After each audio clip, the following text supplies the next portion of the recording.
How much is it roughly to raise a kid in Singapore? How do you know whether you are ready to have a kid? With the new budget coming in, she think not enough. Not enough. It's heavy downpour, but nothing's gonna stop me. In this video, I'm gonna interview 10 other women in Singapore and ask their views about family planning. How do they know whether they are ready to get married and have kids? And how much does it cost to actually have a kid in Singapore? And most importantly, what are their views on having kids earlier or later?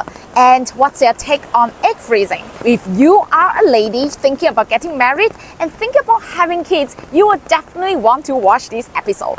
Let's go!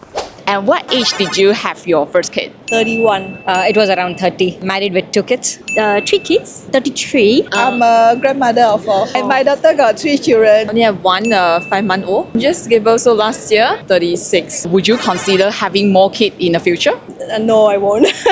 I think it's mostly financial and also structurally I'm not set up to have another one. To have another kid just means, we have to move to a bigger place. You need to get maybe a bigger car. You need to have more family support. Truly speaking, I love to have kids, and I think 30 is a bit too late for having a kid because you lack on energy later on. As a parent, to play around with kids and to have fun kids, you need to have energy. And now I want to go for a third one, but I have already crossed the age. I knew that I didn't want to have kids in my early 30s. I always knew that my 30s was going to be a time to accelerate my career, which is what I'm trying to do right now. I think I even saw the stats, something during one of the reasons why there's a huge pay gap between men and women is because women are having kids during actually the most important years of career advancement because of the biological clock, right? And right now, your daughters, she has 3 kids already, right? But with the new budget coming in, she think not enough. Not enough. Because she have to employ maid.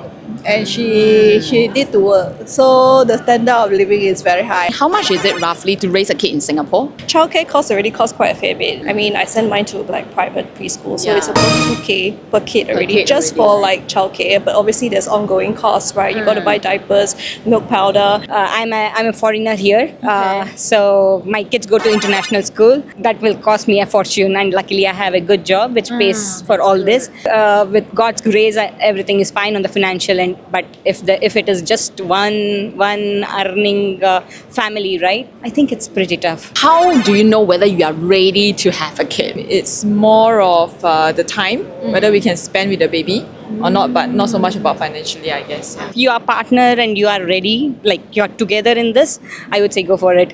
If you have 50% doubt, do not. Raising kid is taxing. If you are not mentally prepared, you will definitely go to depression. It's so important, when you're having kids, to have it when you feel like you are the most ready, right? Because I want to be so 100% focused, right, as a parent. And if I'm if my mind is somewhere else, right? I'm going to feel like I'm either not a good mother or I'm not doing a good job in my career. As a mother, what kind of sacrifices you have put up for the family? You can't just go out anymore and have spontaneous nights out with friends, and all that. A lot of it is family comes first now. For me, after work, I'd go home.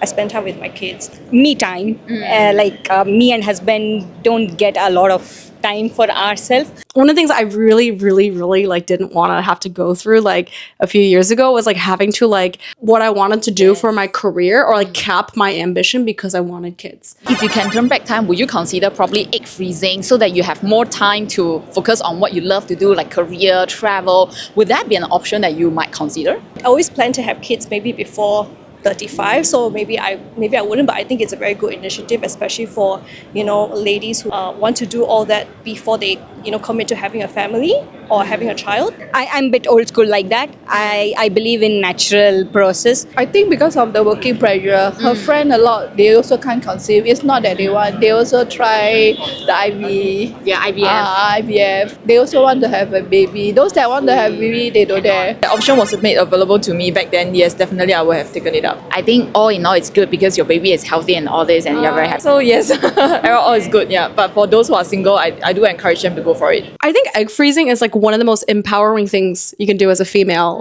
All of a sudden, we can kind of hack biology in a way. So I'm this is the best hack because actually once you reach a certain inflection point in your career, you actually can take a couple years off and it actually won't affect you as much. What's the greatest satisfaction having your first baby? I think the joy, from the baby as well as the joy the baby brought to my family. I think that was that was very wonderful. It feels like a gift when I give birth to the baby, right? In my hand, I go to hospital with a big tummy and came out. I got baby in my hand. This feel like wow, it's a gift, and it's someone you never see before, but it feels so familiar. So I think it's something very amazing. From my own experience, raising kids is like the most fulfilling thing ever. They make you very happy. There's so much love that comes from being, a mother and receiving that love and giving. So despite all the sacrifices and all the gripes that I have, it's still the best thing I've ever done. Oh, it's seeing them grow in front of you. It's such a pleasure, and the best part is they bring back the childhood in you. If without kids, the life is so routine. You come to work, talk to your husband.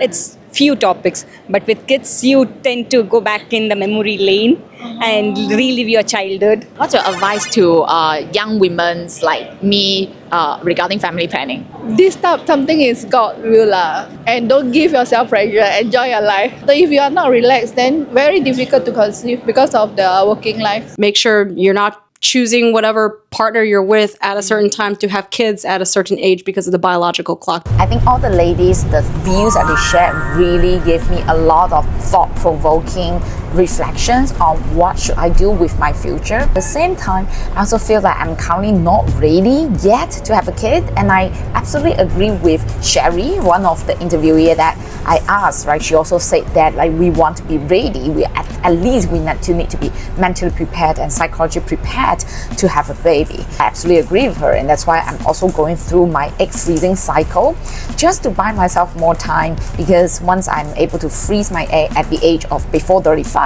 then my egg quality is being preserved, and later on when I'm ready to have kids, maybe in my late 30s or maybe in my early 40s, I can always return back to the eggs I froze right now, and have my chances of getting pregnant, having a healthy baby, are much higher. I've chosen the O&G Specialist Clinic because the doctors there are super experienced, and I'm very grateful to have my doctor, Dr. Tan, to be with me in this journey. Firstly, she's a lady. I felt that she's able to really understand what I'm personally going through, and she's very patient, very, very gentle in this entire process with me, and she answered all the questions that I need to really have the assurance that I'm taking the right step. I also feel like the nurses there are super patient. Like, I remember the first time when I went through the injection, I was really scared. Like, nobody liked to poke ourselves with needles, but the nurses there really patiently guide me through how I can do it correctly, so that I will be able to go through the entire process easily. And guess what, right? Ever since I started my injection, it actually was so much better than I thought. Like I thought that it's gonna be painful and whatnot, but it's not. So right now I'm still halfway mark into my egg freezing. I still have about 1 more week to go for injection before my eggs are ready for harvest next week. I'm going to do a video showcasing the entire journey of me going through egg freezing from the very beginning all the way to the very end, to share with you the details and what are the things involved.